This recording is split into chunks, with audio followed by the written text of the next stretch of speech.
नमस्कार दोस्तों। डेट है आज की 24 अगस्त 2022 और स्वागत है आपका एडिटोरियल डिस्कशन में। तीन इश्यूज हम डिस्कस करेंगे आज। सबसे पहला आर्टिकल डिस्कस करेंगे बिजनेस लाइन का कैनल इरिगेशन से संबंधित। दूसरा आर्टिकल हिंदू का डिस्कस करेंगे 5G की इम्प्लीकेशन से संबंधित। और तीसरा आर्टिकल हिंदुस्तान टाइम्स का डिस्कस करेंगे एक नेशनल रिफ्यूजी लॉ की अब हमें आवश्यकता है हाल ही में हुई कंट्रोवर्सी के बाद में। डिस्कशन स्टार्ट करें उससे पहले एक फिनलैंड का मॉडल है एजुकेशन का जिसके बारे में काफ़ी चर्चा हो रही है। तो एजुकेशन से संबंधित कुछ लिखना हो एथिक्स में या फिर ऐसे में तो आप इस मॉडल का इस्तेमाल कर सकते हो। फिनलैंड का जो एजुकेशन सिस्टम है वर्ल्ड में वन ऑफ द बेस्ट है। इसमें देखो 7 साल तक कोई भी जो बच्चा है ना वो स्कूल में नहीं जाता है। हालांकि प्री स्कूल में जा सकता है जो कि सब्सिडाइज्ड है।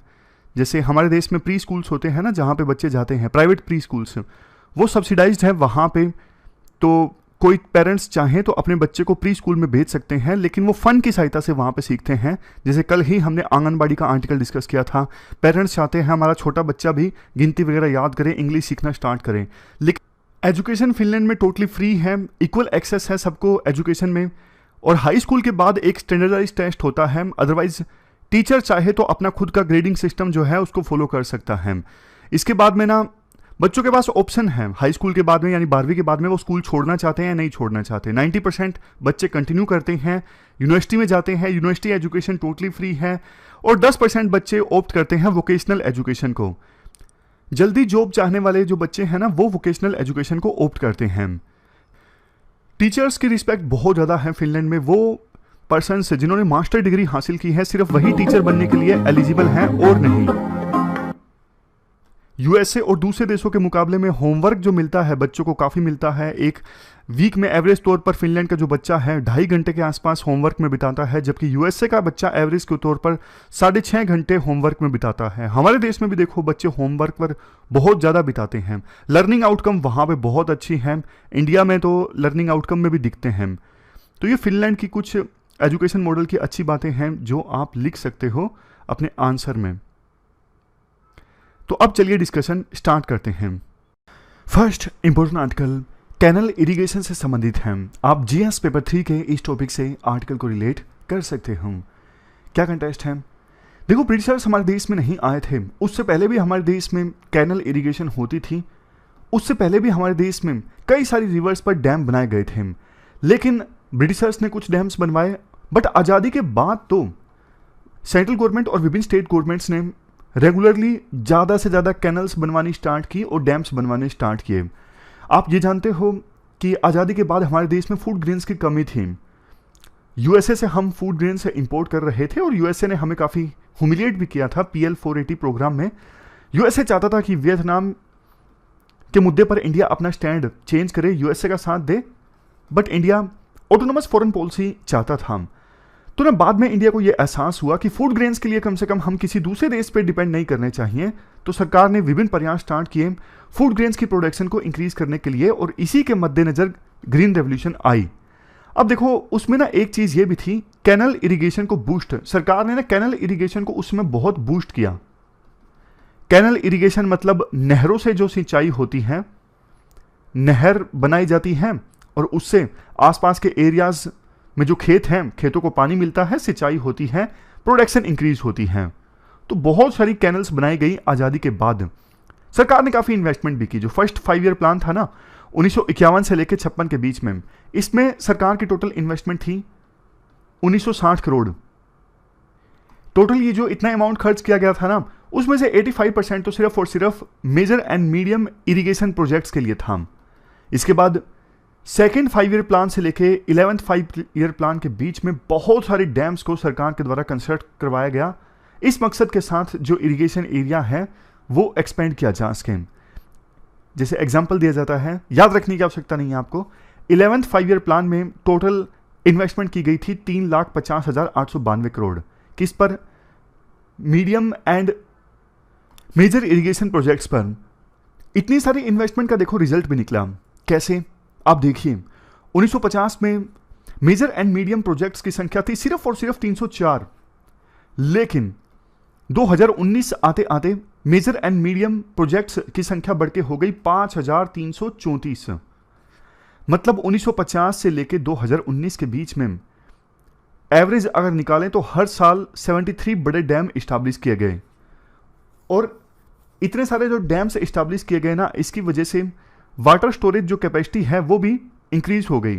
1950 में थे सिर्फ 55 बिलियन क्यूबिक मीटर्स, जो 2019 में बढ़ के हो गई 304.58 बिलियन क्यूबिक मीटर।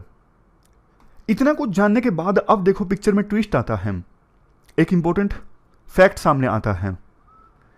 वैसे तो आजादी से लेके अभी तक जो ओवरऑल कैनल एरिया है ना, उसमें इंक्रीज देखने को मिला है, बट 1990s के बाद से ना कैनल एरिया की जो ग्रोथ है ना, उसमें स्लो डाउन देखने को मिल रहा है।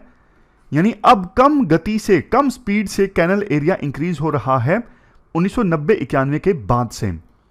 अब देखो आप ये जो ग्राफ है ना, इसको ध्यान से देखिए। ज्यादातर स्टेट्स तो देखो ऐसे हैं जहां पर net canal irrigated area increase हुआ है 1960 से लेकर 2016-19 के बीच में। लेकिन कुछ राज्य ऐसे भी हैं जहां पे नेट कैनल इरिगेटेड एरिया बल्कि कम हो गया है। आप ये देखिए, पंजाब देखिए, पंजाब में नेट कैनल इरिगेटेड एरिया 1960-63 में बल्कि ज़्यादा था, 60 से 63 के बीच में 20 से ऊपर था। लेकिन 2016 से 19 के बीच में कम हो गया। आप दूसरे भी राज्य देख लीजिए, जैसे तमिलनाडु देखिए, तमिलनाडु में भी 1960 से लेकर 63 के बीच में नेट कैनल इरिगेटेड एरिया ज़्यादा था और 2016 से लेकर 19 के बीच में कम हो गया। आंध्र प्रदेश का भी यही हाल है। बाकी जो राज्य हैं जैसे बिहार, यहाँ पे इंक्रीज हुआ, गुजरात में इंक्रीज हुआ, कर्नाटक में इंक्रीज हुआ, केरला में भी कम हो गया नेट कैनल इरिगेटेड एरिया। तो आपके माइंड में कंफ्यूजन आई होगी, ऐसा क्यों? देखो इसका एक रीज़न तो ये हो सकता है सीधा सीधा कि ये जो राज्य है ना, यहाँ पे ऑलरेडी जो कैनल्स का एरिया था ना वो ज़्यादा ही था। ऑलरेडी पूरा जो पोटेंशियल था ना कैनल्स बनाने का, नहर बनाने का, उसे यूटिलाइज कर लिया था। तो ज़्यादा यूटिलाइज हो नहीं पाया फिर 1960s के बाद में। लेकिन एक चीज़ आपके मन में ये भी आई होगी कि ऑलरेडी जो कैनल्स का एरिया है वो कैसे कम हो सकता है? बढ़ ही सकता है ना, कैनल्स तो और बन सकती हैं। ऐसा भी तो हो सकता है ना, नदी सूख गई हो, मान लीजिए नदी है, ये नहर है, नहर में पानी आ रहा है नदी से, नदी में अगर पानी सूख गया तो नहर में भी नहीं आएगा, तो नहर के आसपास का जो इरिगेटेड एरिया है उसको भी पानी नहीं मिलेगा ना। ये तो चलो देखो बहुत ही ज़्यादा सिंपलिस्टिक एक्सप्लेनेशन हो गई, मतलब ये तो आप भी आसानी से बता सकते हो। एक और ग्राफ देख लीजिए इससे पहले कि हम आगे डिस्कस करें। कैनल इरिगेटेड एरिया 1950s के बाद तो तेजी से बढ़ रहा था, लेकिन 1990-91 के बाद थोड़ा कम होना स्टार्ट हो गया। क्वेश्चन उठता है क्यों? कुछ एक्सपर्ट्स तो सीधा सीधा बोल देते हैं कि अब जो कैनल इरिगेशन है ना, फायदे का सौदा नहीं रह गया है, इन्वेस्टमेंट ज़्यादा लगती है, उतनी आउटपुट नहीं आ पाती, नुकसान ज़्यादा हो जाता है लेकिन इन्वेस्टमेंट ज़्यादा है, मतलब उतना फ़ायदा नहीं हो पाता, इन्वेस्टमेंट ज़्यादा है। तो एक्सपर्ट्स तो ये बोल देते हैं। लेकिन ना राइटर 6-7 पॉइंट देते हैं यहाँ पे। सबसे पहला पॉइंट वो कहते हैं कि देखो आज के समय में ना, खास करके 1990-91 के बाद एक ट्रेंड चला, इकोनॉमिक ग्रोथ ज़्यादा आई हमारे देश में, अर्बन एरियाज़ भी इंक्रीज होने लगा, अर्बन एरियाज़ में पानी की जो आवश्यकता थी ना वो ज़्यादा होने लगी। तो जो डैम्स थे ना, जहाँ से पहले पानी जाता था नहरों में सिंचाई के लिए, वहाँ से ज़्यादा पानी जाने लगा अर्बन एरियाज़ में। तो पानी का ना डोमेस्टिक यूज़ बढ़ गया है, कम पानी जाता है अब इरिगेशन के लिए नहरों में। जैसे पुणे सिटी में कड़क वासला डैम का एग्जाम्पल दिया जाता है, और मैसूरू में और बेंगलोर में जो KRS डैम है ना, इसका हवाला दिया जाता है। यहाँ से अब ज़्यादा पानी जाता है डोमेस्टिक यूज़ के लिए। अब एक और इंटरेस्टिंग पॉइंट देखिए, इंटरेस्टिंग लेकिन दुखद है। पॉइंट ये है, जैसे मान लीजिए नहर यहाँ से स्टार्ट हुई, ये कोई नदी है और यहाँ से नहर स्टार्ट हो गई। अब देखो नहर यहाँ से स्टार्ट हुई, जहाँ से नहर स्टार्ट होती है ना उसके आसपास खेती होती है वाटर इंटेंसिव क्रॉप्स की, जैसे पैडी, शुगर केन, बनाना। अब इन क्रॉप्स में ना बहुत ज़्यादा पानी यूज हो जाता है। तो पानी यूज हो जाता है, नहर जहाँ से स्टार्ट होती है उसके आसपास इतनी वाटर इंटेंसिव क्रॉप्स उगाई जाती है, पानी यहाँ पे बहुत खर्च हो जाता है। जब तक नहर बिल्कुल अपने टेल एंड पे पहुँचती है ना, लास्ट में, वहाँ तक आते आते तो नहर में पानी बचता ही नहीं। तो उसके आसपास के जो किसान है ना वो पानी से वंचित ही रह जाते हैं, कैनल के। इसके अलावा देखो शुगर मिल्स हैं, वो भी बहुत पानी का इस्तेमाल करती हैं। वर्ल्ड बैंक की ना एक रिपोर्ट आई थी 2002 में, उस रिपोर्ट के अनुसार महाराष्ट्र में ना टोटल जितने एरिया में खेती होती है ना, उसके सिर्फ 3% एरिया में शुगर केन की खेती होती है, यानी गन्ने की। और जानते हो एक चीज, पानी टोटल महाराष्ट्र में जितना इस्तेमाल होता है ना खेती के लिए, उसमें से 2/3 पानी तो सिर्फ गन्ने के लिए इस्तेमाल हो जाता है, जो सिर्फ पूरी कल्टीवेबल लैंड का सिर्फ 3% पर उगाया जाता है। लैंड एरिया यूज होता है सिर्फ 3% खेती वाला, लेकिन पानी यूज होता है 2/3। सोच के देखिए। और बहुत से किसान क्या करते हैं, जैसे ये नहर है ना, नहर के आसपास कुआं खोद लेते हैं, वेल खोद लिया इलीगल ढंग से, फिर नीचे से पाइपलाइन बिछा के दूर दराज के खेतों में पानी ले जाते हैं। तो ये पानी चोरी है एक प्रकार से। लास्ट में राइटर कंक्लूजन ये निकालते हैं, देखो माना कि कैनल इरिगेशन में बहुत सारी प्रॉब्लम्स हैं, जैसे लो इन्वेस्टमेंट एफिशिएंसी है, पुअर फाइनेंशियल रिकवरी है, लो वाटर यूज एफिशिएंसी है, मतलब जितना इन्वेस्टमेंट लगाया उस हिसाब से एफिशिएंटली पैसे का यूज नहीं हो पाया, सिंचाई के लिए पानी चाहिए इफेक्टिवली वो भी नहीं यूज हो पाता। माना ये प्रॉब्लम्स हैं, लेकिन देखो उससे भी बड़ी प्रॉब्लम है डेटा की। आप सही अनुमान तो तब लगाओगे ना जब आपके पास में डेटा हो। डेटा आपके पास में है नहीं कि कौन से यूज के लिए, फॉर एग्जांपल डोमेस्टिक यूज के लिए और इरिगेशन पर्पजेस के लिए कितना पानी जो है वो डैम से विड्रॉ किया जा रहा है, प्रॉपर डेटा नहीं है। तो इस वजह से पता ही नहीं लग पाता कि कैनल इरिगेशन कितनी अभी फिलहाल के समय में एफिशिएंट है, कितनी नहीं है। और देखो एक और चीज, जो नेशनल क्रॉपिंग पैटर्न है ना, सरकार क्रॉपिंग पैटर्न बताती है कि इस एरिया में ये फसल उगा सकते हो, उसे फॉलो नहीं किया जाता। जैसे जहां पे उतना ज्यादा पानी नहीं है फिर भी गन्ने को किसान उगा लेते हैं, क्योंकि जो स्पोर्ट सिस्टम है वो ऐसा ही है, गन्ने पे उन्हें ज्यादा दाम मिलते हैं, लेकिन पानी तो बिल्कुल खत्म हो जाता है ना। लास्ट में राइटर ये भी बोलते हैं, देखो कैनल इरिगेशन और ग्राउंड वाटर इरिगेशन दोनों आपस में ना कनेक्टेड हैं। मतलब कैनल इरिगेशन से ही पानी नीचे जाता है एक्विफायर्स में, और बाद में उस पानी को निकाला जाता है वेरियस माध्यम से, चाहे वो ट्यूबवेल के माध्यम से या फिर कुएं के माध्यम से। अगर कैनल्स नहीं होंगी तो ग्राउंड वाटर भी रिचार्ज नहीं होगा। तो ये पूरा आर्टिकल हमने डिस्कस किया कैनल इरिगेशन से संबंधित। ये कहना गलत है कि कैनल इरिगेशन का एरिया कम हो रहा है, कम तो हो रहा है, फैक्ट है, लेकिन क्यों कम हो रहा है उसके रीजंस पर सरकार को एक बार फिर से विचार करना चाहिए। इसके बाद नेक्स्ट जो आर्टिकल है वो नेशनल रिफ्यूजी लॉ की आवश्यकता से संबंधित है। आप जीएस पेपर सेकंड के इस टॉपिक से आर्टिकल को रिलेट कर सकते हो। क्या कंटेक्स्ट है, देखो जो अर्बन डेवलपमेंट मिनिस्टर है ना हरदीप सिंह पुरी, इन्होंने एक ट्वीट किया था जिस पर काफी बड़ा बवाल खड़ा हो गया था। इन्होंने बोला था कि इंडिया ने हमेशा उन लोगों की हेल्प की है, उन लोगों का स्वागत किया है जिन्होंने हमारे देश में शरण ली है, और अब एक लैंडमार्क डिसीजन में हम रोहिंग्याज रिफ्यूजीज को ईडब्ल्यूएस फ्लैट दे रही हैं दिल्ली के बकरवाल एरिया में। उनको बेसिक एमिनिटीज दी जाएंगी, यूएनएचसीआर का आईडी कार्ड दिया जाएगा और दिल्ली पुलिस की प्रोटेक्शन मिलेगी। हरदीप सिंह पुरी ने यह ट्वीट डाला, उसके बाद में कंट्रोवर्सी पैदा हो गई, पॉलिटिकल कंट्रोवर्सी। विभिन्न पॉलिटिकल पार्टीज ने बीजेपी पर आरोप लगाना स्टार्ट किया। फिर होम मिनिस्ट्री ने बोला कि हमने ऐसा कोई निर्देश नहीं दिया है अर्बन डेवलपमेंट मिनिस्ट्री को। देखो राइटर कहते हैं कि अब ना हाई टाइम है, इंडिया के पास में ना एक नेशनल रिफ्यूजी पॉलिसी होनी चाहिए। इससे पहले कि हम आज का आर्टिकल डिस्कस करें, हम थोड़े बेसिक्स डिस्कस कर लेते हैं। रिफ्यूजी की डेफिनेशन क्या है, कानून क्या है रिफ्यूजीज को मैनेज करने के लिए। रिफ्यूजी टर्म का मतलब क्या होता है, देखो रिफ्यूजी वो पर्सन होता है जो अपने देश से बाहर, जहां पे उसका हैबिचुअल रेजिडेंस है, वहां से अलग किसी दूसरे देश में, फॉर एग्जाम्पल म्यांमार का कोई नागरिक है, वो इंडिया में आ गया है, वापस म्यांमार नहीं जाना चाहता वो, क्योंकि उसको डर है या तो वहां की सरकार उसे प्रोटेक्ट नहीं करेगी या फिर वहां पे उसका परसिक्यूशन हो सकता है कुछ कारणों की वजह से, इसलिए कि वो पर्टिकुलर रेस का है, इसलिए कि वो पर्टिकुलर धर्म का है, पर्टिकुलर नेशनैलिटी का है, या फिर उसका संबंध किसी सोशल ग्रुप से है।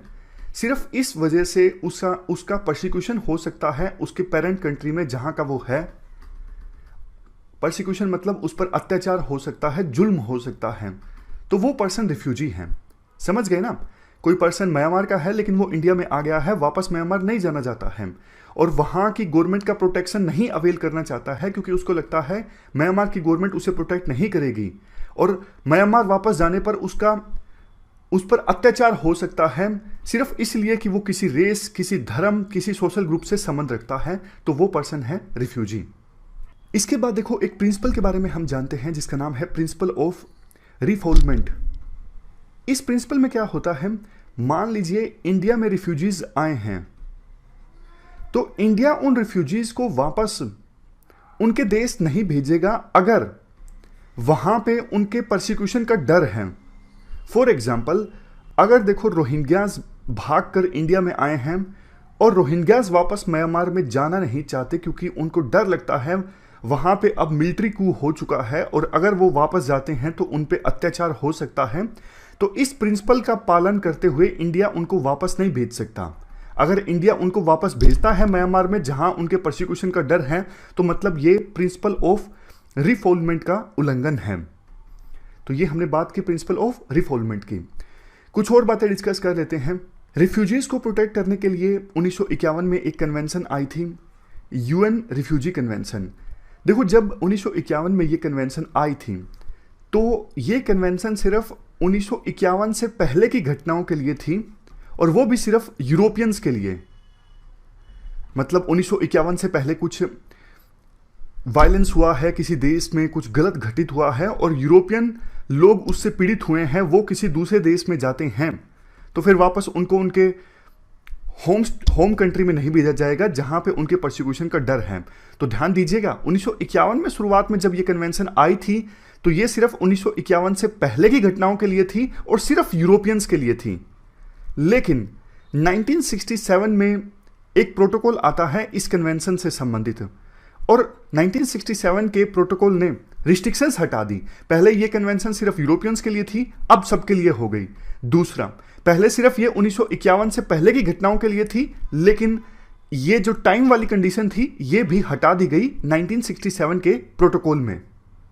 सिंपल भाषा में बात करें, इस 1967 के प्रोटोकॉल ने 1951 की यूएन रिफ्यूजी कन्वेंशन को कॉम्प्रिहेंसिव बना दिया, रिस्ट्रिक्शंस हट गई। 20 जनवरी 2020 तक देखो 146 देश पार्टी हैं इस कन्वेंशन में और 147 कंट्रीज पार्टी हैं इस 1967 के प्रोटोकॉल में। क्वेश्चन उठता है, क्या इंडिया पार्टी है कन्वेंशन का या फिर प्रोटोकॉल का? आंसर है नो। इंडिया ना तो पार्टी है कन्वेंशन में और ना ही पार्टी है प्रोटोकॉल में।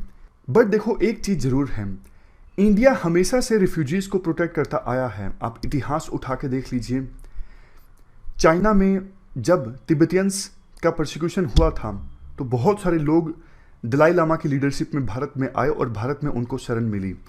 1971 का एग्जाम्पल आप ले लीजिए, किस प्रकार से लाखों बांग्लादेशी इंडिया में आए पाकिस्तानी आर्मी के प्रोसिक्यूशन से बचने के लिए और वहाँ पे उनको शरण मिली। श्रीलंका से बहुत से तमिलियंस आए जब वहाँ पे सिविल वार स्टार्ट हुआ। इवन अफगानिस्तान से बहुत से लोग इंडिया में हैं अभी फ़िलहाल, ताकि वहाँ के सिविल वार से बचा जा सके। तो इंडिया का इतिहास रहा है, हमेशा से इंडिया ने रिफ्यूजीज़ को प्रोटेक्ट किया है। एक छोटी सी इंफॉर्मेशन अगर प्रीलिम में क्वेश्चन पूछ लिया जाता है, मेडागास्कर, सेंट किट्स और नेविस ये वो देश हैं जो सिर्फ 1951 की कन्वेंशन में पार्टी हैं, प्रोटोकॉल में नहीं है। और कुछ देश जैसे केप वर्डे, यूएस, वेनेजुला ये सिर्फ 1967 के प्रोटोकॉल में पार्टी हैं लेकिन कन्वेंशन में पार्टी नहीं है। इस कन्वेंशन में देखो वैसे ये भी बताया है कि रिफ्यूजीज कौन नहीं हैं, जैसे वो लोग जिन्होंने वार क्राइम्स को कमिट किया है।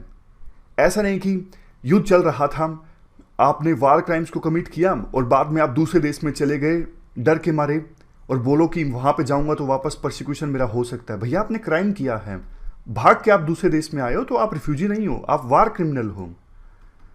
ये जो कन्वेंशन है यूएन रिफ्यूजी कन्वेंशन, ये देखो 1948 के universal declaration of human rights के आर्टिकल 14 पर बिल्ड की गई है। आर्टिकल 14 में रिकॉग्नाइज किया गया है उन पर्सन्स के राइट्स को जिनका अपने देश में परसिक्यूशन हो सकता है, वो दूसरे देश में जाके असाइलम मांग सकते हैं।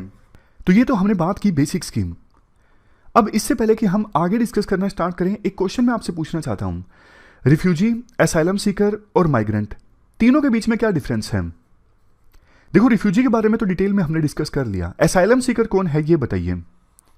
मान लीजिए कोई पर्सन है, म्यांमार से भागकर इंडिया में आ गया है क्योंकि उसकी जान को खतरा था, रोहिंग्या है। लेकिन इंडिया में वो आ गया है, ये कौन तय करेगा कि वो रिफ्यूजी है या फिर नहीं है? वो तो झूठ भी बोल सकता है ना कि मेरी जान को खतरा है, असल में आया वो अच्छी जॉब प्राप्त करने के लिए है इंडिया में। तो वो भागकर इंडिया में आ गया है, बोल रहा है मैं रिफ्यूजी हूं, लेकिन जब तक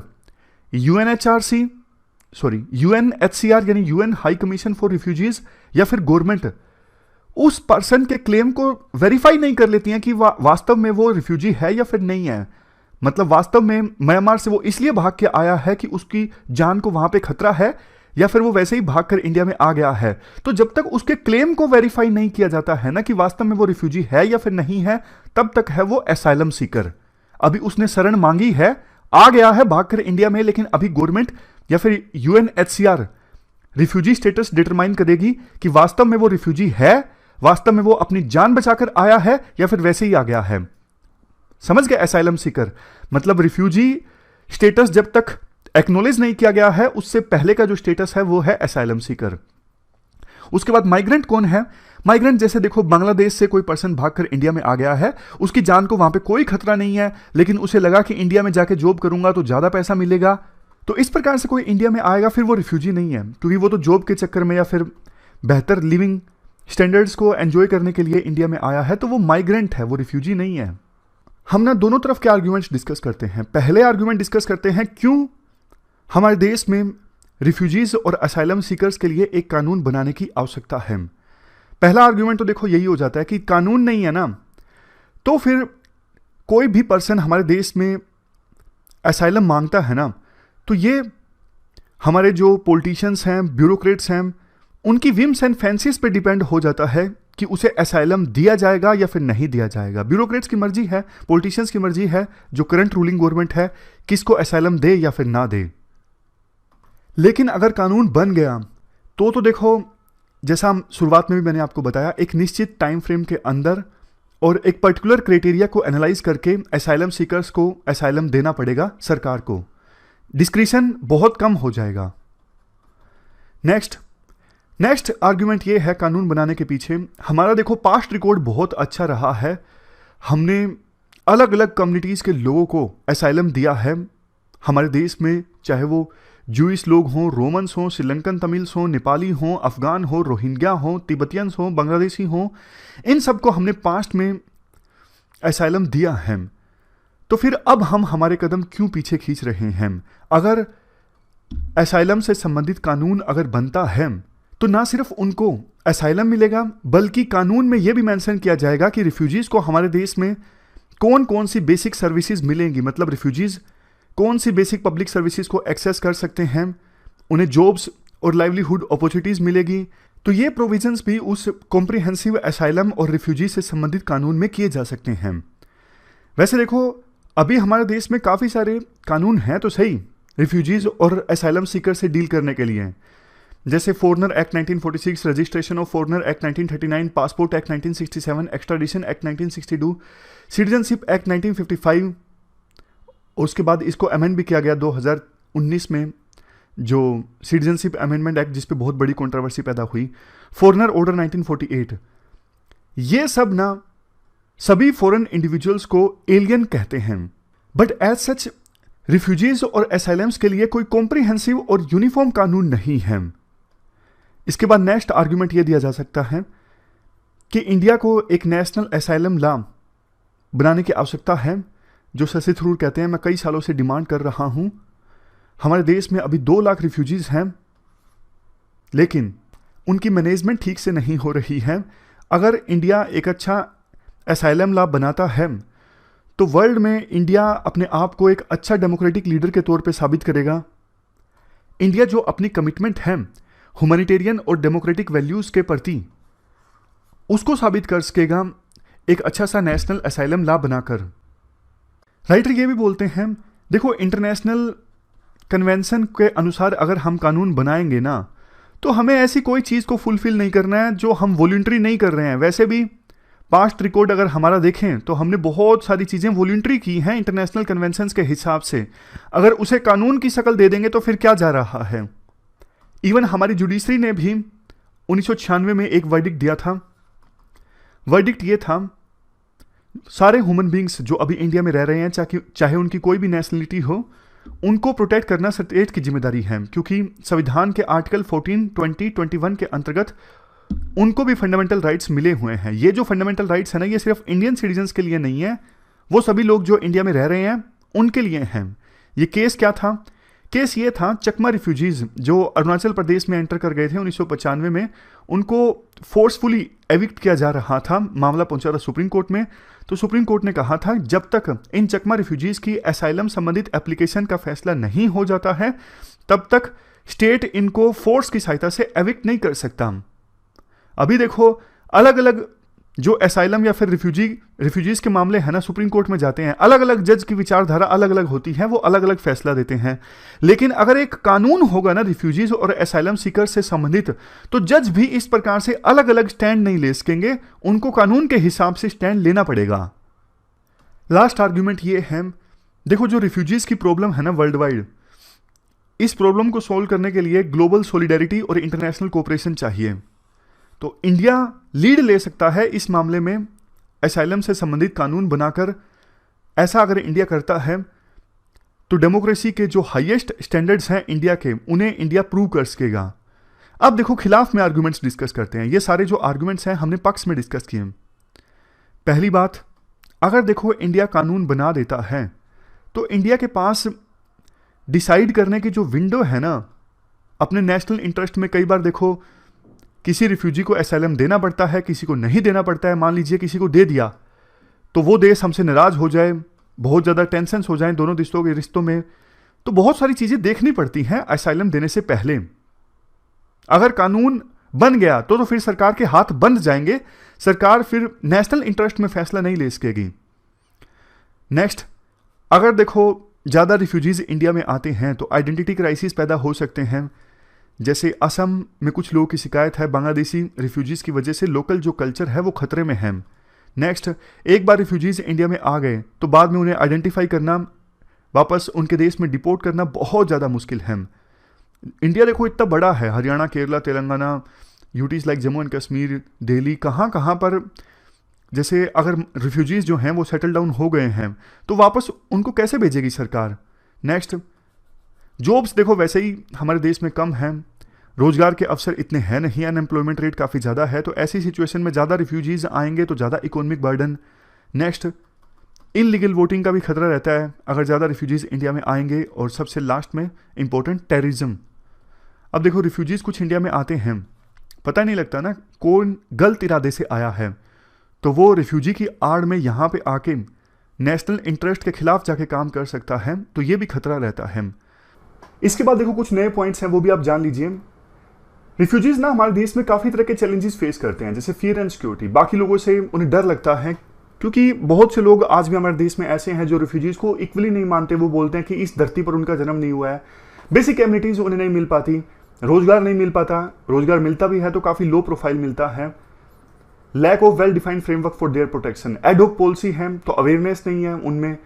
और इसके बाद नेक्स्ट, रिफ्यूजीज को आइडेंटिफाई करने की जो प्रोसेस है वो भी टाइम कंज्यूमिंग है। वैसे तो यूएनएचसीआर की तरफ से ना कार्ड मिलता है, रिफ्यूजी कार्ड, लेकिन उस कार्ड को मिलने में ही 20 महीने का समय लग जाता है। मीनवाइल अगर पुलिस पकड़ ले, डिटेन कर ले, डिपोर्ट कर ले फिर।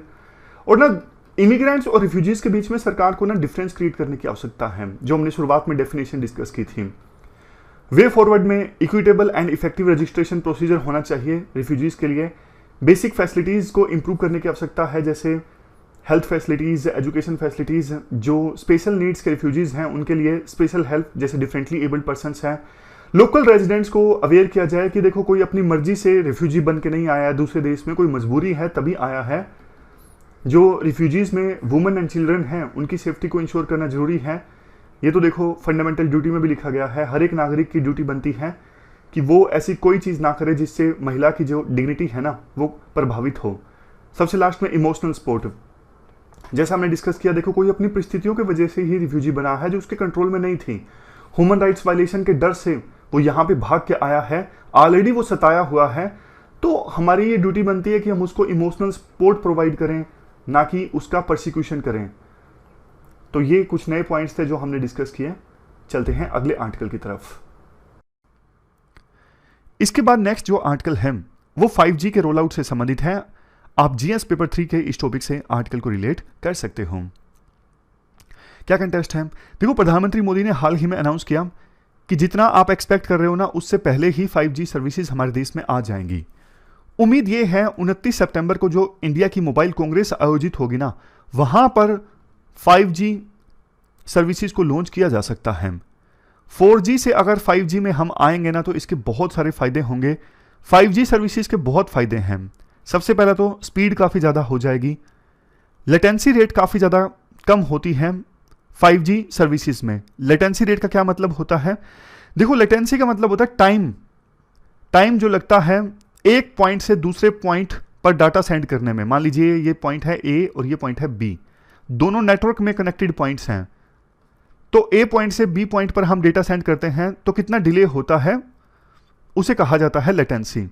तो 5G सर्विसेज में ना लेटेंसी काफ़ी कम है, मतलब काफ़ी कम टाइम लगेगा दो पॉइंट्स जो आपस में नेटवर्क से कनेक्टेड हैं एक स्थान से दूसरे स्थान पर डेटा भेजने में। नेक्स्ट है इंक्रीज्ड कनेक्शन डेंसिटी, मतलब एक एरिया में ज़्यादा कनेक्शंस आसानी से एग्जिस्ट कर सकते हैं। तो पहले क्या होता था 4G में, आपने देखा कि कोल्ड ड्रॉप की समस्या काफ़ी ज़्यादा होती है। कनेक्शंस हो गए ज़्यादा, उस हिसाब से टावर नहीं है, बैंडविड्थ कम है 4G में, लेकिन 5G में बैंडविड्थ ज़्यादा है। तो इसकी वजह से ज़्यादा कनेक्शंस अब सर्वाइव कर सकेंगे, कॉल कनेक्ट नहीं होगी, कॉल की क्वालिटी इंप्रूव होगी। इसके बाद नेक्स्ट है 5G सर्विसेज ना ज़्यादा प्रिसाइज होंगी। जैसे देखो, अभी आप मैप वगैरह का इस्तेमाल करते हो तो आपकी जो लोकेशन है वो कई बार ना बिल्कुल एक्यूरेट नहीं होती, लेकिन 5G की सर्विसेज और भी ज़्यादा एक्यूरेट होंगी। बैटरी लाइफ इंप्रूव होगी डिवाइसेस की, क्योंकि लेटेंसी कम होगी, जल्दी डेटा सेंड हो जाएगा। और नई नई टेक्नोलॉजीज़ को भी अपॉर्चुनिटीज़ मिलेगी 5G में, जैसे इंटरनेट ऑफ द थिंग्स, बहुत सारी चीज़ें हैं जिनको अब इस्तेमाल कर सकोगे आप आसानी से। तो ये 5G सर्विसेज के फ़ायदे हैं। अब देखो, लॉ एजेंसीज को भी काफ़ी फ़ायदा होगा। जैसे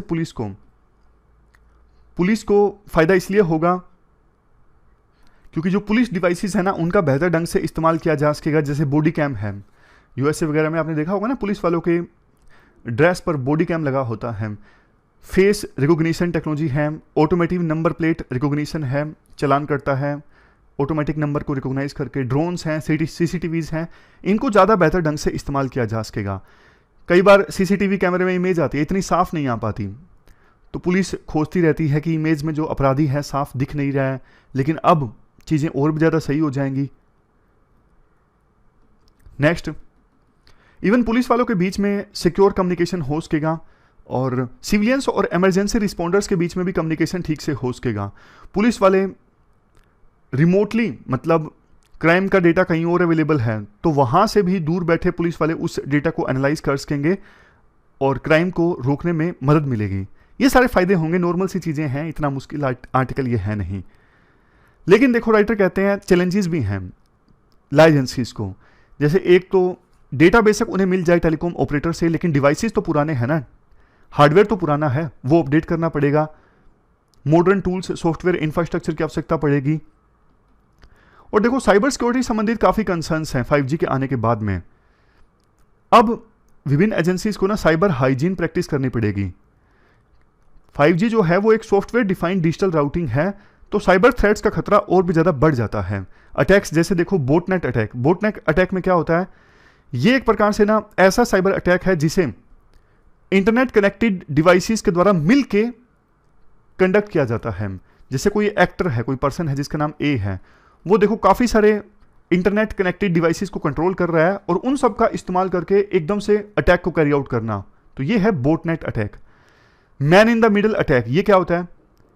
जैसे देखो, आपने मेल किया OnlyIS को, अब कोई ऐसा पर्सन जिसने ना बीच में आपकी मेल को ओपन किया और ओपन करके देख ली इंपॉर्टेंट इंफॉर्मेशन, और उस इंफॉर्मेशन को ना देख के जैसे लिफाफा बंद कर देते हैं ना, फिर से उस मेल को अनरीड कर दिया, ताकि इस केस में OnlyIS को पता भी ना लगे कि इंफॉर्मेशन पढ़ ली गई है, लेकिन इंफॉर्मेशन जो है वो लीक हो जाती है। ओरिजिनल कनेक्शन ये था, लेकिन जो हैकर है ना, उसने कनेक्शन इस प्रकार से बनाया कि इंफॉर्मेशन पहले यहां गई अटैकर के पास, फिर वेबसाइट के पास में गई। ये है मैन इन द मिडल। एक है डिनायल ऑफ सर्विस अटैक, ये काफ़ी बार आप सुनते भी हो। मतलब जैसे सर्वर पे ना जानबूझ के बर्डन बहुत ज़्यादा इंक्रीज कर दिया जाता है, जिस वजह से जो जेन्युइन कस्टमर्स है ना वो सर्वर को एक्सेस नहीं कर पाते, वो वेबसाइट को एक्सेस नहीं कर पाते। एग्जाम्पल देता हूँ, मान लीजिए यूपीएससी की वेबसाइट ऐसे बनाई गई है कि प्री का रिजल्ट आए ना 4 लाख लोग एक ही समय में रिजल्ट देख सकें, बट अब कोई हैकर है, उसने ना बर्डन पे इतना ज़्यादा लोड बना इंक्रीज कर दिया कि 4 लाख की बजाय 50 लाख फर्जी रिक्वेस्ट जा रही हैं सर्वर पे, तो सर्वर ठीक से रिस्पॉन्ड नहीं कर पाएगा, जो जेन्युइन एस्पायरेंट्स है ना वो रिजल्ट नहीं देख पाएंगे। ये हुआ डिनायल ऑफ सर्विस, जो हमने एग्जाम्पल की सहायता से समझा। तो ये सारे अटैक्स हो सकते हैं। इसके अलावा देखो और भी काफ़ी नुकसान है, जैसे कोई कस्टमर है, कस्टमर नहीं कोई पर्सन है, उसने अपने घर के ऊपर फर्जी 5G का टावर लगवा लिया, फिर वो फेक मैसेजेस भेज रहा है या फिर दूसरों की कॉल्स को इंटरसेप्ट कर रहा है, ऐसा भी हो सकता है। कोई पर्सन दूसरे के फ़ोन को चुरा के वहाँ पे आइडेंटिटी फ्रॉड कर सकता है, क्रेडिट कार्ड को यूज़ कर सकता है फर्जी ढंग से 5G सर्विसेज की सहायता से। ये नॉर्मल साइबर क्राइम्स हैं सारे के सारे, जो हो तो 4G में भी सकते थे, ऐसा नहीं है कि सिर्फ 5G में हो सकते हैं, लेकिन अब इन क्राइम्स को आसानी से कंडक्ट किया जा सकता है। जैसे टेररिस्ट हैं, टेररिस्ट अब दूर बैठे आसानी से और ज़्यादा अटैक्स कैरी आउट कर सकते हैं, टेररिस्ट आपस में और फर्दर कम्युनिकेट कर सकते हैं ईजिली अटैक्स को कैरी आउट करने के लिए, और नए नए तरह के क्राइम सामने आ सकते हैं, जैसे कार को हैक कर लिया और जानबूझ के कार का एक्सीडेंट करवा लिया ताकि इंश्योरेंस का पैसा जो है वो क्रिमिनल के द्वारा क्लेम किया जा सके। ऐसी ऐसी चीज़ें सामने आ सकती हैं। तो राइटर ना कुछ सजेशंस देते हैं। सबसे पहले तो आप ना लॉ एजेंसीज को 5G इनेबल्ड क्राइम के बारे में सचेत कीजिए। ट्रेनिंग का पूरा फोकस होना चाहिए क्राइम पे, ऐसे क्राइम्स जो अभी हो सकते हैं और फ्यूचर में भी हो सकते हैं, कैसे उनको प्रिवेंट किया जाए। ये देखो, न्यू क्राइम्स जो हो सकते हैं उनके बारे में भी पहले से क्या रहने की आवश्यकता है, और इसके लिए 5G crime monitoring task force का गठन किया जाए। नेक्स्ट पॉइंट, रेगुलेशंस क्रिएट की जाए ताकि कोई 5G टेक्नोलॉजी का इस्तेमाल करता है क्राइम करने के लिए तो फिर उसे प्रिवेंट किया जा सके, पकड़ा जा सके, एडुकेट एक्शन लिया जा सके। होगा क्या इससे, देखो फिर कोई टेलीकॉम कंपनी का नकली इक्विपमेंट या फिर चुराया हुआ इक्विपमेंट इस्तेमाल करता है क्राइम के लिए, तो फिर रिमोटली टेलीकॉम कंपनी के द्वारा अपने उस इक्विपमेंट को बंद किया जा सकता है अगर रेगुलेशन होते हैं तो। कई बार ना इसकी भी जरूरत पड़ेगी रेगुलरली कि जो टेलीकॉम कंपनीज है ना वो पुलिस ऑफिसर का ज़्यादा अच्छे से साथ दें कि वो विक्टिम्स की लोकेशन ताकि पुलिस ट्रैक कर सके, और जिन्होंने 5G टेक्नोलॉजी की सहायता से क्राइम किए हैं उनको पकड़ा जा सके। तो इससे होगा क्या, ये सारे मेजर्स अगर लिए जाते हैं ना सिर्फ क्रिटिकल इंफ्रास्ट्रक्चर प्रोटेक्ट होगा बल्कि जो प्राइवेट सिटीजन्स है ना उनको भी 5G टेक्नोलॉजी की सहायता से होने वाले साइबर अटैक्स से बचाया जा सकता है। तो ये पूरा आर्टिकल हमने डिस्कस किया। हमारी आज की इस डिस्कशन में इतना ही है। आज हमने 3 इश्यूज को डिटेल से डिस्कस किया। Thank you very much for discussion.